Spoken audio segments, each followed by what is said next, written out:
কিছু কিছু দৃশ্য দেখলেই তা মনের মধ্যে গেঁথে যায়। কিছুক্ষণ সেটির দিকে চোখ পড়লেই আপনি সেখান থেকে হাজার মাইল দূরে থাকলেও হারিয়ে যেতে বাধ্য হবেন।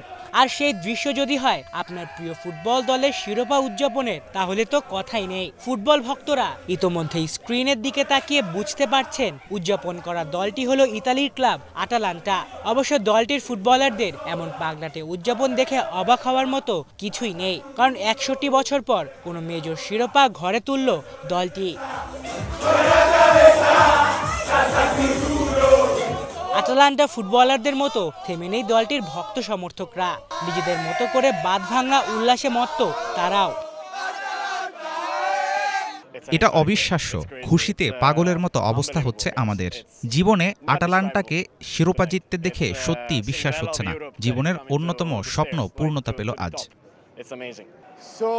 আমি এখনো বিশ্বাস করতে পারছি না, ইউরোপের অন্যতম সেরা একটি দলের বিপক্ষে এভাবে জয়টা একটি দারুণ অর্জন, তাও ইউরোপা লিগের মতো বড় একটি টুর্নামেন্টের ফাইনালে।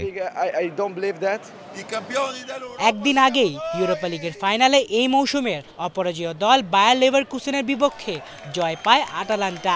এই অপ্রত্যাশিত জয়ই মূলত দলটির দর্শকদের শিরোপা উদযাপনের আনন্দ আরো বাড়িয়ে দিয়েছে।